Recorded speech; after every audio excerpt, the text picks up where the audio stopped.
Oh, blessed love, my family. Give thanks, Santa Sana, for your presence. All of those coming into the tiger's lair.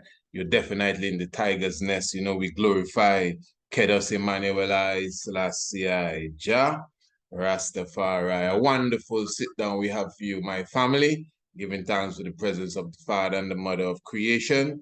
Of course, Honorable Priest Isaac with you, just blessing the whole international community. If this is the first time you're stepping into the tiger's nest, let me just take a moment to greet you. Of course, you know, you could definitely keep in tune with us right here on the International Connection, priestisaacinstitute.com. That's priestisaacinstitute.com. Of course, Radio Anu, and of course, our YouTube platform and Facebook and Instagram, and we could go on and on. But at the moment, we have a wonderful visitor with us in the Tiger's Nest this evening, and we will be speaking of all things cannabis, all things marijuana, all things ganja, the holy herb, many different terms. Some you may not prefer, but we all know what we are talking about. So let me say blessed love to the good brother Machel Emmanuel.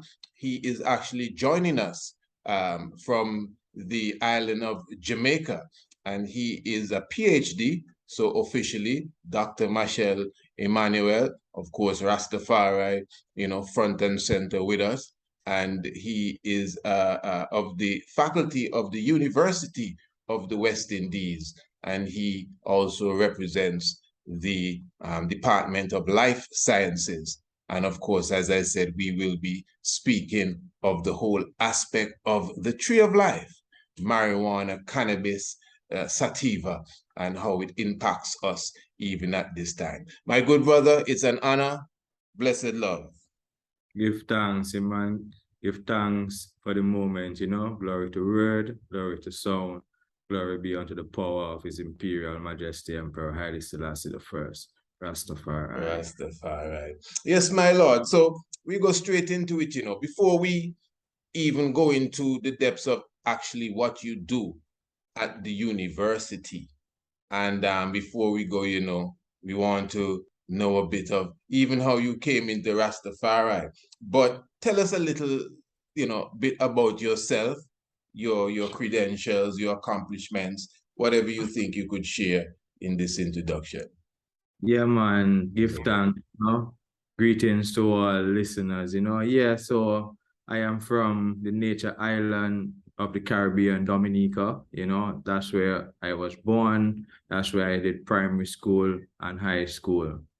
And then I went on to England to do my A-levels, where I was introduced to botanical science from a more practical perspective. And this is really where I made the formative decision at that age that people must live by plants, right? Plants is the sustenance of this human planet, right? So people eat 3 times a day. Sometimes you eat a bowl of cereal, and what constitutes the contents of that cereal comes from possibly 4 to 5 different continents. And I don't think, I've always thought that we don't really have the level of respect and compassion in terms of how significant plants play in terms of the sustainability of, you know, humanity and the spirituality and the nutrition and the medicine that it also provides. So by understanding that, I really took on to the sciences to really sort of understand life from a more intricate perspective, right? So after doing sixth form, I really went back to like Dominica and, you know, participated in like farming. My parents has an estate, so I really participated that before going to like university, and I actually cultivated cannabis prior to going to university. So going to university, now my first degree was in my BSc, was a double major in zoology and botany, right? So understanding the progression of both animal life and plant life, because one does not exist without the other. So I never really took the career path that most agriculture practitioners would take based on studying agronomy. The largest deterrent to me in terms of studying agronomy was really the whole animal husbandry and pig rearing and cows and all that. That did not necessarily facilitate, well, create that sort of interest. So coming from Dominica, where it's very natural, you have like I've been snorkeling from an early age, hiking, so I'm pretty much immersed in nature.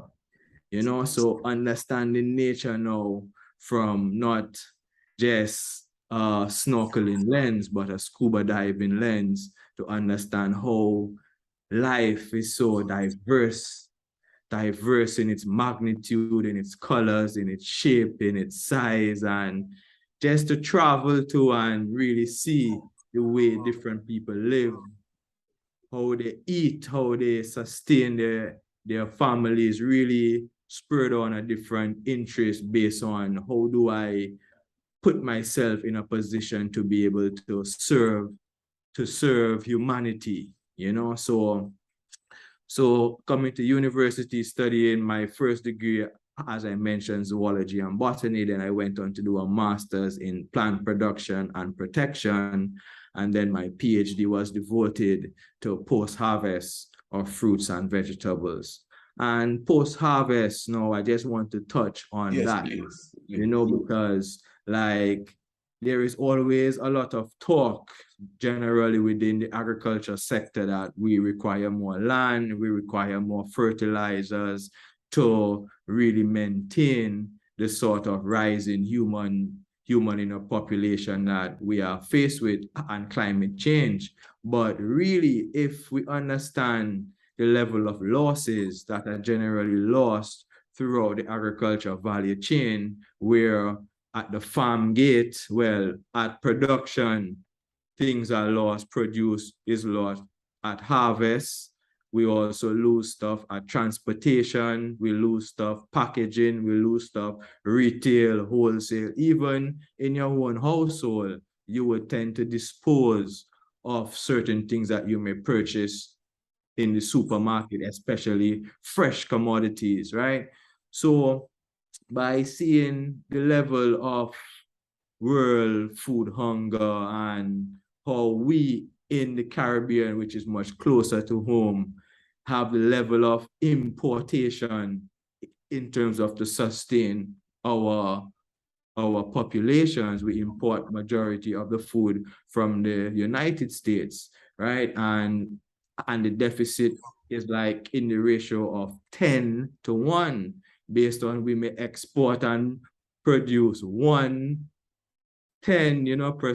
but we are importing the other 90%. Like simple statistics, like in any Caribbean island, the importation of potato fries to make fries, like it's in the millions of dollars, right? So, and we have a lot of starch substitutes. So in the developing world, at least 60% of what is produced does not reach the table or your plate, is really lost via very poor agriculture management, very poor transportation, poor roads, poor storage conditions, where in other first world jurisdictions, they keep their minimum losses to at least 12 to 15%, So if you look at what I just mentioned, we are throwing away more than half of what we produce. And even what we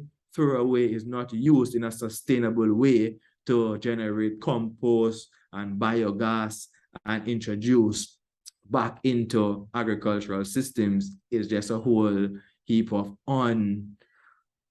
unprecedented management and landfills, and not able to really manage those things properly.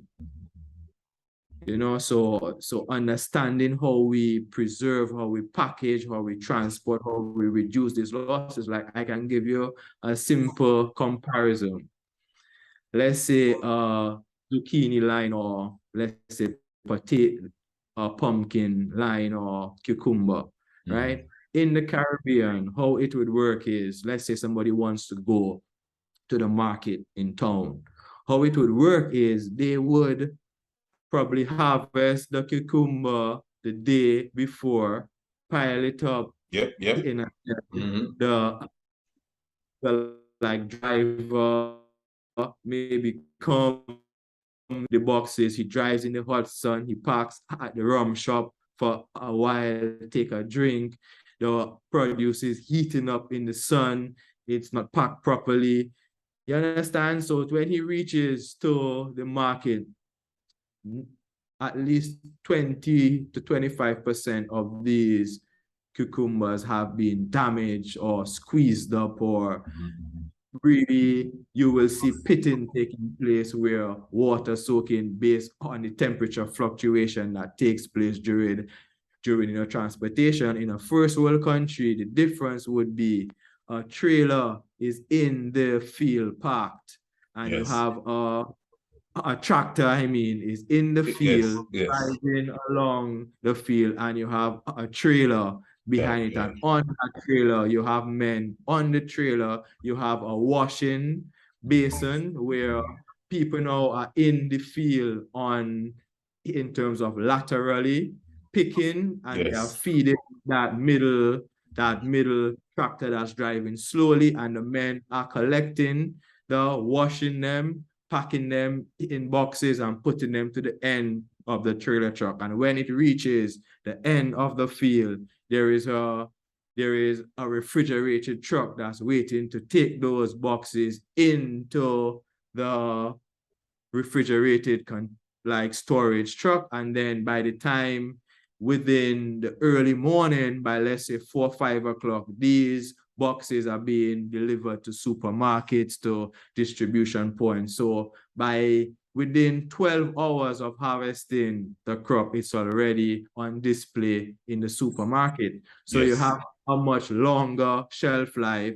You are getting a better quality produce, and you have more produce to make your profit margin, your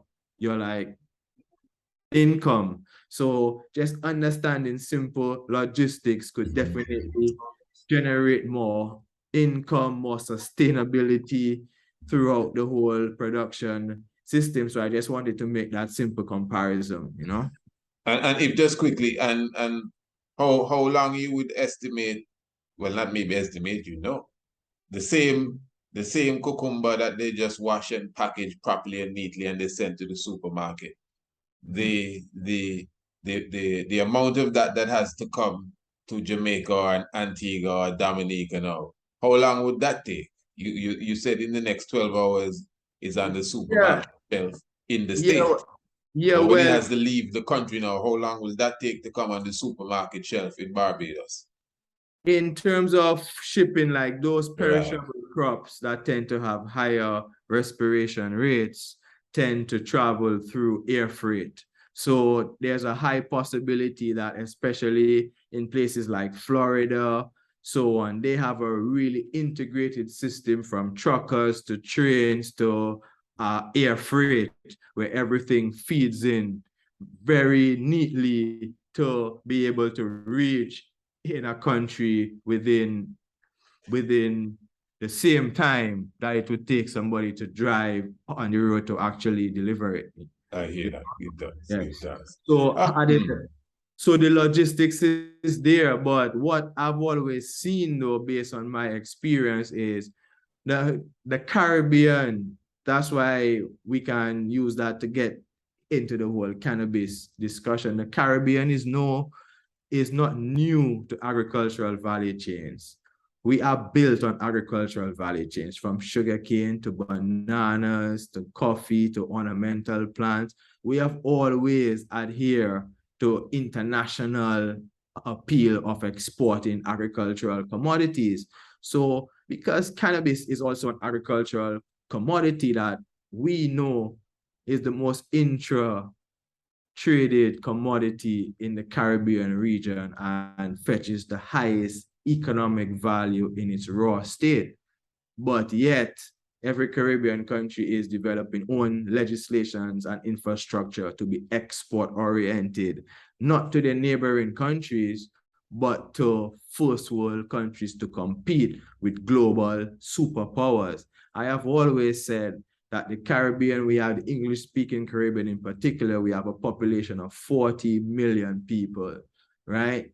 We are not reinventing the wheel. We have known producer countries that are known to produce the agricultural commodity cannabis, and we have known consumer markets, right? Like the smaller islands that use more desalinated water, may not have those natural resources to sustain cannabis on a commercial standpoint. So those countries that have that advantage will always be able to produce at a much lower cost, right? But if you go to Barbados, even in Antigua, where you are, the value of cannabis is probably some of the highest in the world, but yet we've seen the market currently is driven by a lot of foreign imports coming from the United States and Canada, where in the 1980s, 1990s, 1970s, it was the other way around. Our cannabis was highly valued in every international market globally, but now we are importing cannabis from Canada and the United States to sustain our local consumption. You know, so those sort of things, like understanding those dynamics, really shows you the ulterior motive that has taken place based on criminalizing cannabis, based on, you see the sort of, like in Canada right now, you can travel to different states of Canada with your cannabis, right? But we can travel intra-regionally with cannabis, you know, but yet we are here creating legislations and putting regulations in place to regulate cannabis, where it's all sort of directed from a foreign direct investment model, where it's the game is to bring foreign investment to the Caribbean shores in the name of cannabis. And oh my, sorry to cut that thought there. And that would kind of want to lead me really. I know you already gone running with the ball with the cannabis, but I wanted to somewhat just ease to the beginning again. So your position there at the university. At the university, right? So as it relates to the cannabis. Because we're going to get back to all what you said there once we have the time. And a moment ago, when I said soundbite, I mean, you said something about the cannabis in Antigua. Well, you don't have to say it again because I have it recorded, so you might hear it again, because you're the expert and you're the specialist. So if you say Antigua have one of the highest grade of cannabis, I assume you would have seen. I think your word is bond. But in the university in Jamaica, though, right. Where you are, what's your connection with it and the decriminalization and the legislations going forward and the plan for cannabis? Give us an idea. Right. So my role in the university, I'm a university lecturer. I teach various courses in the area of horticulture and crop science, from plant physiology to understanding biology of soil to plant breeding. I teach those courses.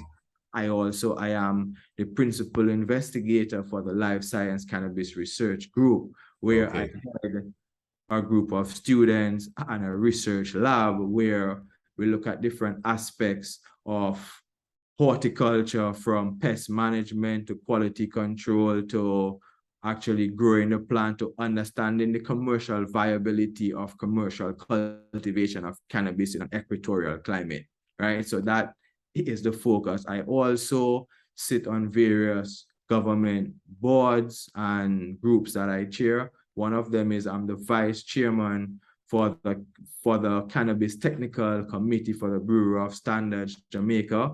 We gazetted, we drafted, published 3 standards: a cultivation standard, a processing standard, and a packaging and labeling standard, to maintain public health and safety and environmental stewardship in the whole production and value chain of cannabis, because we know the negatives what agriculture has done in terms of the environment, in terms of human health, the people who grow these commodity, the pesticides that have damaged the earth. Even in cannabis, we know the level of environmental degradation that has taken place because of its illegal nature, where many farmers would go to the mountains, chop down very old trees, probably just grow 1 crop of cannabis and move to new land. So we need to look at those things, right? So these standards are pretty much drafted in a way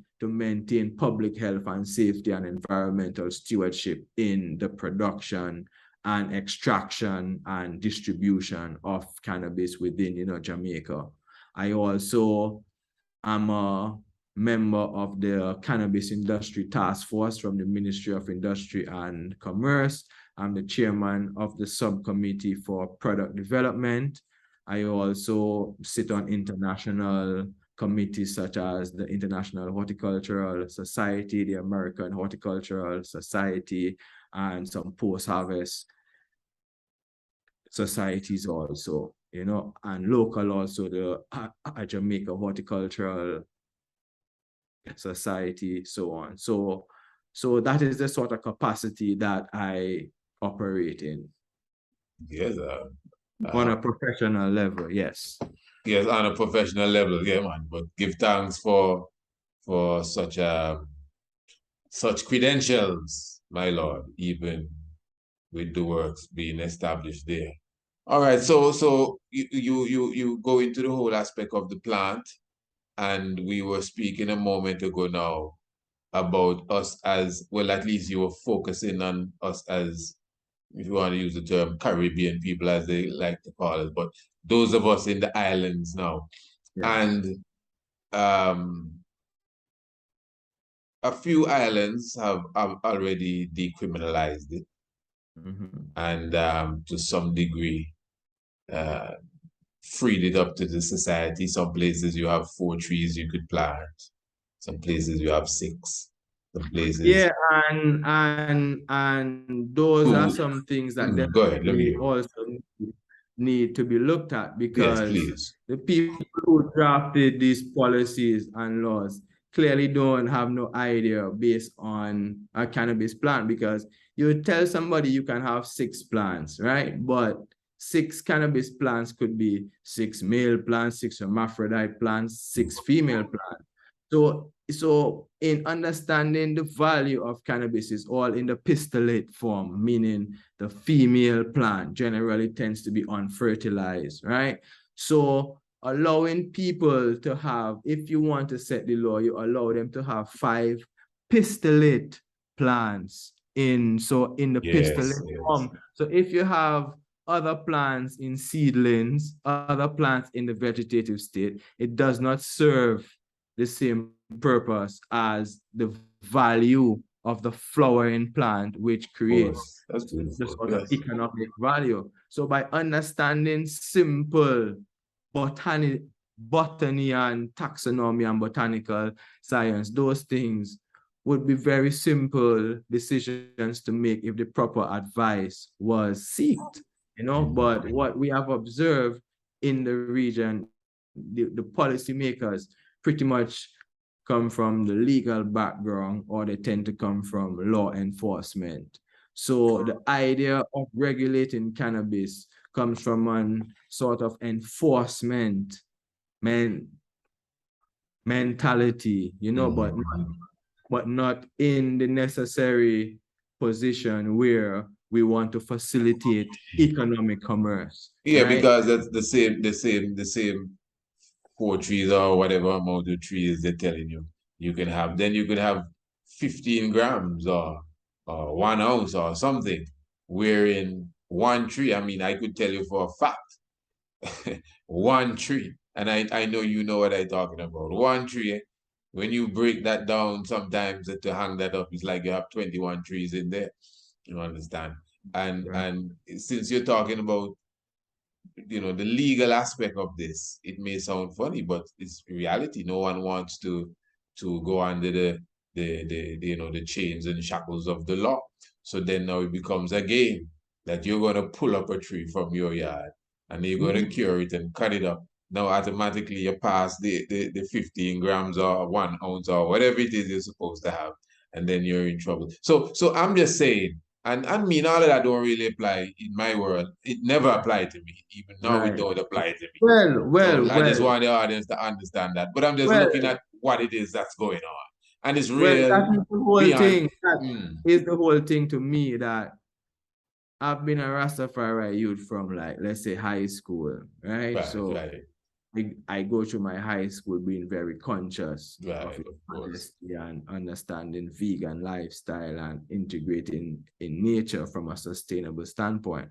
I'm also a international certified organic farm inspector for over 10 years, and I've never really used any synthetic application in any agricultural production that I do, unless it's for experimental purposes, So those things. But what I was actually leading to is that, yes, in the Caribbean, cannabis has an intrinsic relationship, right? And this intrinsic relationship has developed from the coincidence of commingling, right? So the commingling, which is responsible because of the British monarchy that was able to bring African people, Chinese people, and people from Asia in one space, particularly in the larger Caribbean islands, such as Trinidad, Jamaica.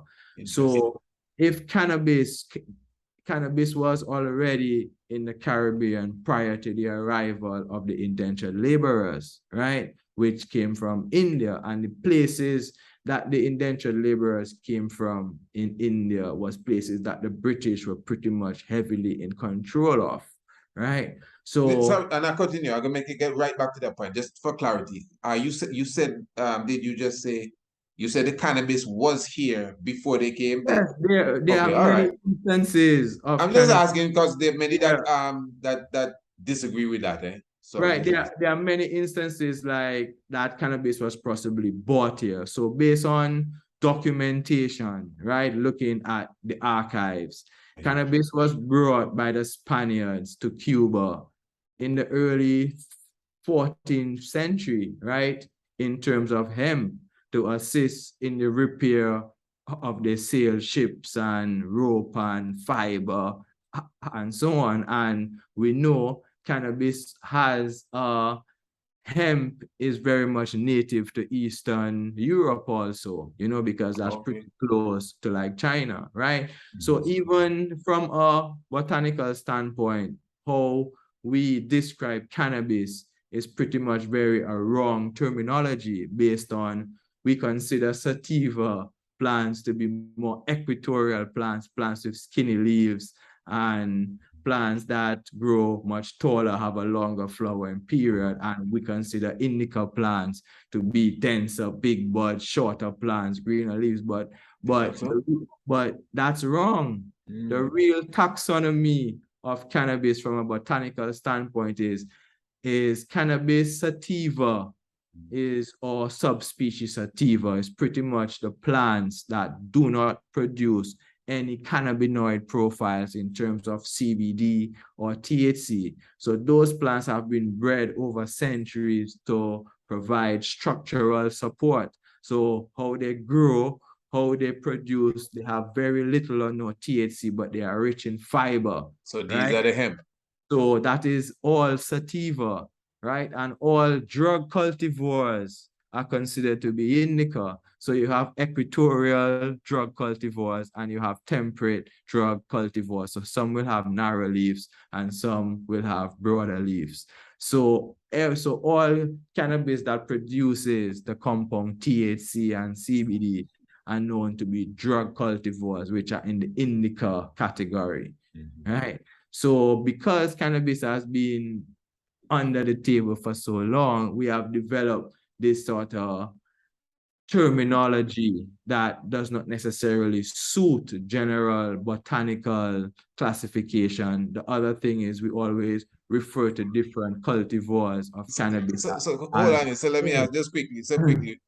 Quickly there, because we like to boast of the Antiguan sativa and the, before all of this high grade stuff came in there. So let me ask you, it's quite possible, all the sativa we're talking about, it's quite possible that I personally would have never, ever, ever, ever partaken of a sativa in my life.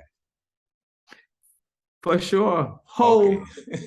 However, like because of the commingling that was responsible of the British Crown, the culture, because there is something which is referred to in the literature as a cannabis complex, where there is an economy, there is a lifestyle, there is a whole support system and value chain from the cultivation, from the production to the selling to the spirituality of using cannabis, right? So that was very prominent in India. And what happened is that knowledge and culture, because of the sadhus and so on, coming prior after the emancipation of slavery, because there is some documentation that I have read that shows you in 1913.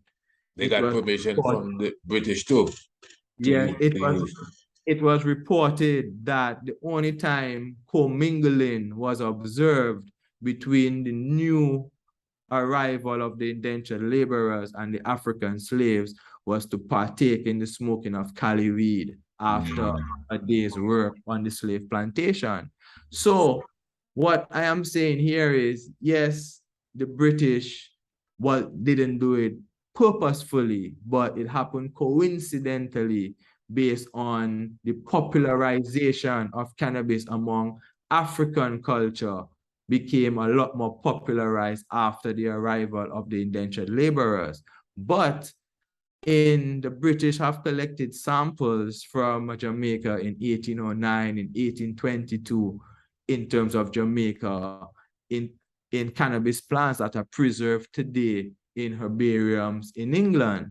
So if emancipation took place in 1835, how did the British be able to collect cannabis samples from the English-speaking Caribbean in the early 1800s? So it shows you that there was some level of usage, there was some level of understanding of the plant in this hemisphere, which the sort of history may point to the arrival of people from the west coast of Africa arriving in the Americas pretty much happened before Europe was able to discover the Caribbean region. And in archaeological evidence, there is a lot of significance that sort of leads to a relationship. I remember some years ago, I think it's about 10, 12 years ago, a boat showed up in Barbados with about 7 or 8 Africans, which they were dead, but they showed that the boat was a small pirogue boat, must be 30 feet, that had engine, trouble. But what happened is it showed you that these Africans, they all had African passports from the West Coast. I remember that, man. I remember that story there. So obviously, Africa in that time being very sophisticated navigators, and so they were able to navigate the time of year and the tides to enter the New World, right? And we know Christopher Columbus and them make a wrong turn, say they're going to East India and end up in the West Indies. Yes, right. So even fast forwarding a little bit further on, where Rastafari comes into the picture, where the culture of Rastafari is highly influenced by Asian culture. You know, the presence of long hair, the perception of eye, the vegan lifestyle, the use of cannabis in the level of the spirituality that we associate cannabis with. That doctrine definitely was promulgated after the arrival of the indentured laborers. That is clear, right? So, but we have also seen other African influences in terms of the use of cannabis that is not popular among Asians. And one of them is the use of the Chilam pipe. In Asia, it's not a culture to use cannabis with water, but it was first understood, it was first documented in the early, I think 12, like the early, very early days, as you know, Ethiopia is a very ancient space. So it was first documented in Ethiopia, the use of water in using cannabis, right? Based on the purification, the use. And then they said as early as the 1300s, when they discovered plantains growing in West Africa, because plantains were pretty much endemic to Asia. But in the early 1300s, the British documented the growing of plantains in West Africa. So there were some trading routes that brought these commodities, and with, at that time, the Chilam pipe was also documented in West Africa in the early 1300s when the British started invading Nigeria and Ghana, right? So we see how the Chilam pipe is such an integral part of Rastafari lifestyle and culture and ceremonial presence also. So we see the promulgation of cultures in terms of the expression that we see today in the Rastafari culture. And yes, we've known and advocated for this association and bared a lot of pain and suffering and jail and the US government invading our islands with helicopters and spraying herbicide and disrupting families in very significant ways over the cannabis plant, right? And today now we've seen where Jamaica was first to mention that Rastafari have sacramental rights.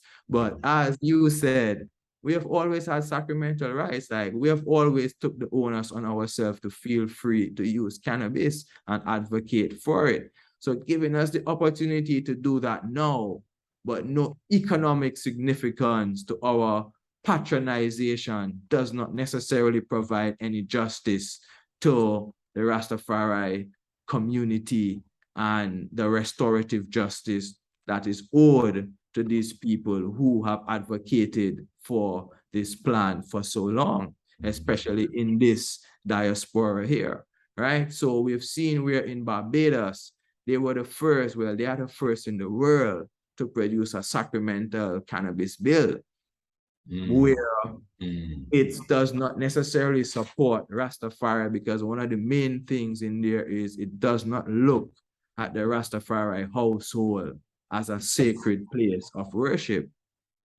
right? So definitely the persons who put that together did not do the due diligence in terms of engaging anthropologists in the Rastafari community and persons and elders and various houses to understand. And so they stress that they do that. So what it says is, in That's order Barbados for you, know, man. I know Barbados well. So in order for you to use cannabis also, it must be produced in a sacramental space of worship, like a Nyabingi grounds that's registered, or a Boba Shanti area, or Orthodox church, right? So, and then it can only be consumed or used in that realms, right? So the other side that we developing, like, my research has demonstrated clearly that the driving force in the Caribbean for decriminalization is restorative justice and using cannabis as an economic stimulator to attract foreign investment. But yet, we are left with medical industries, right? And the medical industry does not support our socio-economic and cultural norms of cannabis usage in any way, shape, or form. Because we are not even looking at the nutraceutical side or plant-based derived medicine. If we understand our medical laws are set in the area of pharmacology, right? So it makes it very difficult now to make the transition of a plant-based derived medicine into the pharmacopoeia space based on how we generally practice modern medical significance in our local economy. We need to look at not just the amendment to the Dangerous Drug Act, but the medical act also needs to reflect the amendment that's made to the cannabis bill, also the agricultural act, the pharmacy act. So if those things are not looked at in a holistic way to facilitate economic commerce, it's going to be very difficult to provide that level of medical efficacy in administering cannabis to your population, right? So our socio-economic norms and cultural norms, we have sacramental use, we have adult use, or what is considered to be recreational usage, right? But the medical industries that we are creating, I've always said, if somebody in a first, and we want to market it to tourists, look at it, the first dispensary in Antigua is in Heritage Key. It's not catering to the local population, it's catering to tourists in particular. But if I am a tourist and I am coming from a first world country and I use cannabis medically, I am prescribed cannabis, there is no way I am coming to the Caribbean to go to buy possibly a substandard product that does not have any quality control mechanism. I will want to come with my medicine. But if I want to partake in the use of cannabis, I want to partake in the experience of meeting a Rastafari and using cannabis, or walking on the beach and indulging in the euphoric experience Greencastle Hill in the tropic. Right. So it does not, the puzzle definitely doesn't match, you know? Yes, my Lord. Listen, my family, you know, the good professor has definitely given us time from his very busy schedule. And I know the time is of the essence also, my Lord. You know, I had a heap of questions and like you're just answering them. I hear this guy. I tell you the truth. Yeah, you have me looking for, oh, let me get the next one, man. Because I mean, if the man gets me there. Yeah, but anyway, everything is blessed, man. It's joyful. No, really, you actually is just for the audience to either go over this again, or if they were taking their notes or how in tune they were. You actually covered a lot of even what you said at the beginning, even how the plant, you know, the health aspect. Well, we didn't go that deep into that, but the economical aspect of the plant, the spiritual aspect of the plant as well. But what I would ask in sealing up, in somewhat kind of putting everything in a nutshell, in a sense. Because as I said, in the interest of time, I don't want to go over the points that you made. But as far as Rastafari now, because you made an interesting point, and I would like you to touch upon that while answering this. You spoke about restorative justice. Yes. I'm not sure if you're speaking of reparation in general, because you said that to see the cannabis moving forward as really benefiting us. I'm paraphrasing. That's not exactly what you said, but I believe that's what you mean. For us seeing the benefits out of this cannabis vibration, restorative justice is a must. So I don't know if you were specifically talking about the reparation struggle, but if that is so, my brother, in a full circle now, as Rastafari specifically, not that we're leaving out anyone, but I want to see your outlook on that. As Rastafari specifically, as a people, in relation to cannabis, we all know cannabis and Rasta go hand in hand. How do you see us now moving forward, especially Right. on the industrial and economical level?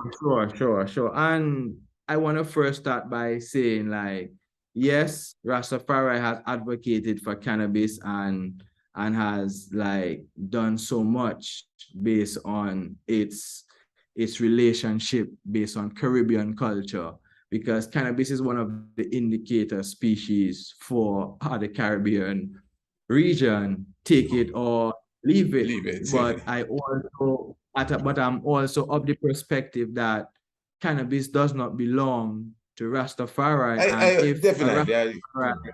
And if Rastafari has a particular right to cannabis in any jurisdiction, I believe that every national, every African, every citizen of that country should be able to access that right also. In the same way. Right? But what I know for a fact is, as the world becomes more liberal in terms of the exploitation of cannabis from an economic standpoint, right?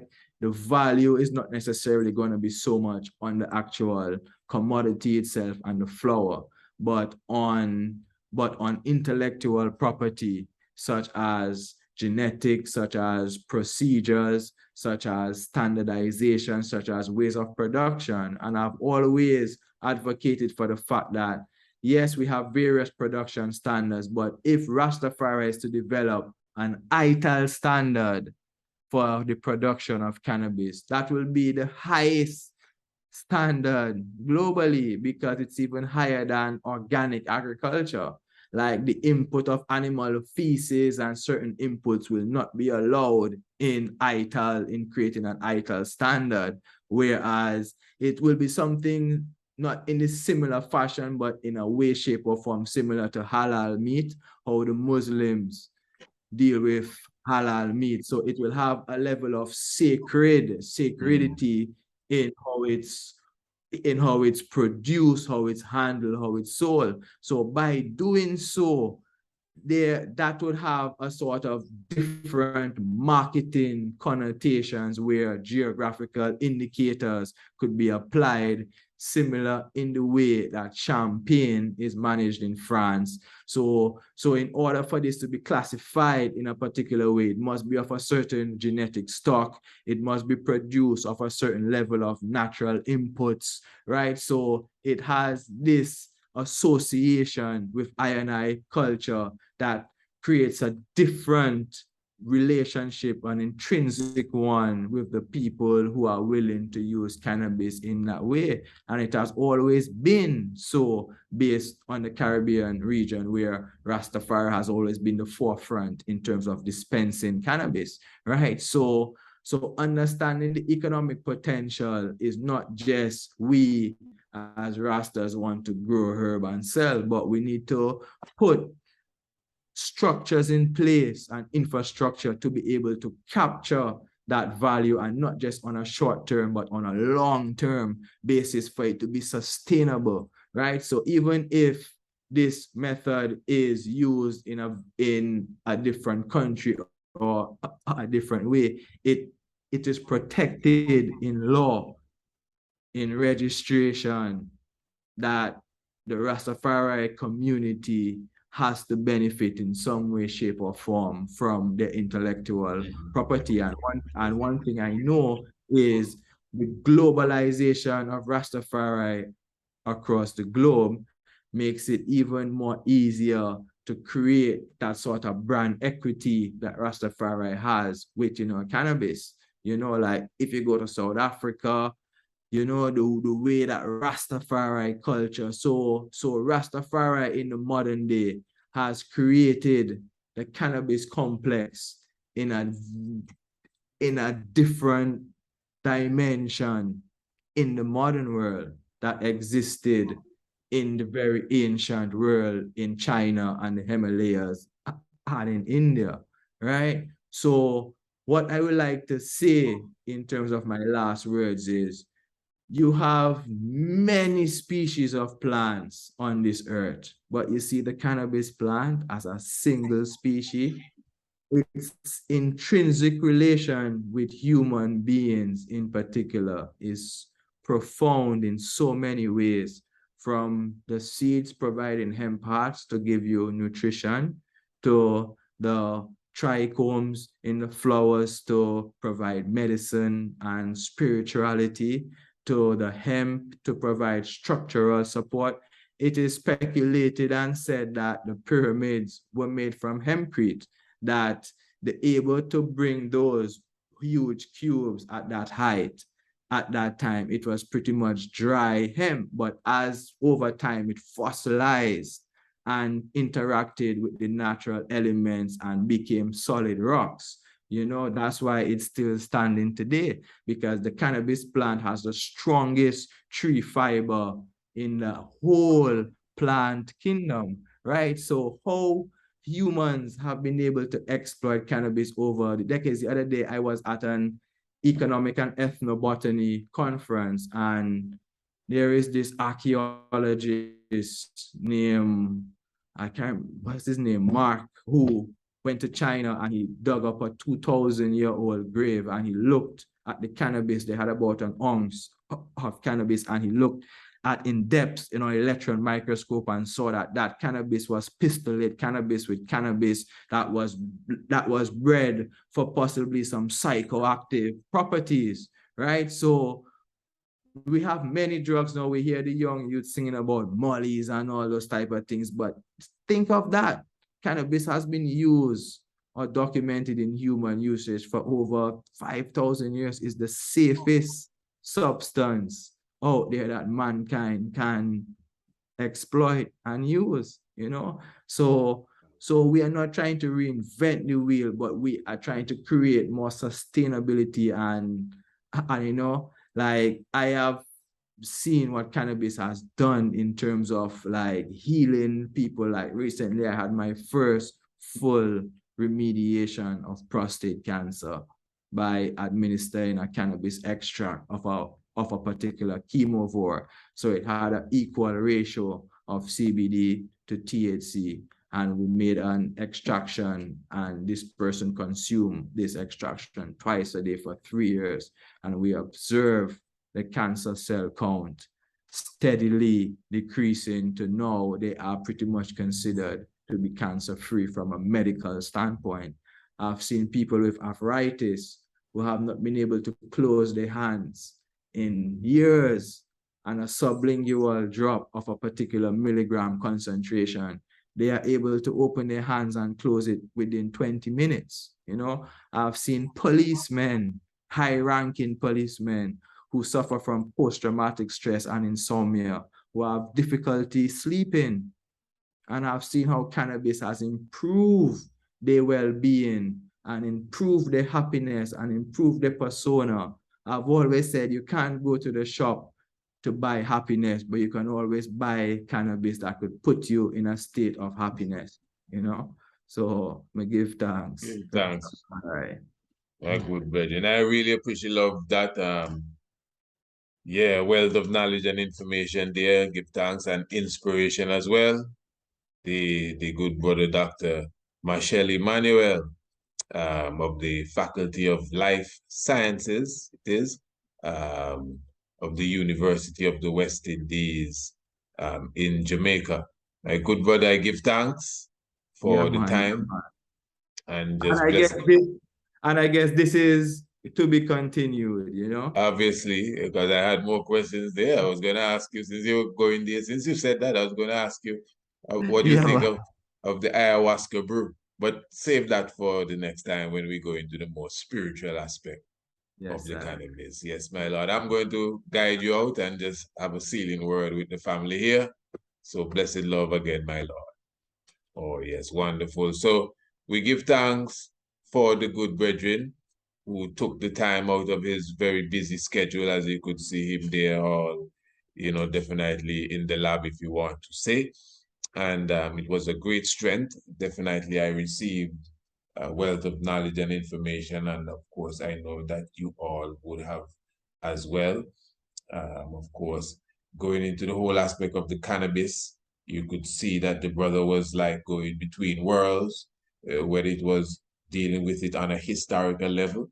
For the few moments we spent together, and since the topic wasn't specifically on the history of cannabis or the medical use of cannabis or the spiritual use of cannabis or the industrial use of cannabis, we actually touched upon all these realms, even the economy of the cannabis. But I found that, just touching the historical spots in Columbus, and he spoke of, the Spanish bringing cannabis to Cuba, and Britain getting samples since 18, whatever it was, in the early 1800s, and then carrying us, of course, into China, etc., etc. Of course, we give thanks for the speck of history, but of course, as he said, this is a to be continued. So we will go more into the depths of it. And then, of course, the knowledge that he brought from his whole perspective as a scientist, and agriculture in general, and horticulture, talking of, specifically, but directly into the cannabis itself, because he definitely gave us a good wealth of knowledge as it relates to agriculture, not just the cannabis, but just agriculture and crop harvesting and these different things, and distribution, and how it looks when it gets on your plate. So I think it was a very in-depth conversation. We had a professor with us. In fact, the past 3 conversations we had here in the Tiger's Nest is pure professors we sitting down in front of, and getting, a wealth of knowledge and information that, wow, this, your tuition fee alone for this kind of stuff, yeah, would be a lot. But anyway, family, give thanks. I appreciate, love it. Your presence with us is just a wonderful time here. Just reminding you definitely to subscribe to the Tiger's Nest radio program. If you are not a subscriber, it's a very simple thing to do. You just definitely email us, priestisaacinstitute@gmail.com. That's priestisaacinstitute@gmail.com, and let us know that you would like to be a part of the subscription team, which means you will never miss another episode of the Tiger's Nest again, for we'll definitely email it to you each and every evening after the program is sealed up. You will definitely get it in your inbox, and you could listen to it at, your leisure, your time. And even if you're a person that is always in the Tiger's Nest, I'm so happy for that. But it would be good that you still, reserve the program and preserve the program in your library, because we bury the lies around here, in your library or in the archives for future references. Yeah, that's how we do it, man. Give thanks to the life giver and the keeper of life, Emperor Haile Selassie I. Glorify all good doings and sayings, my family. Very thankful for your presence once more. Kedas Emanuel, Selassie, Jah, Rastafari. Oh, blessed love. Give thanks.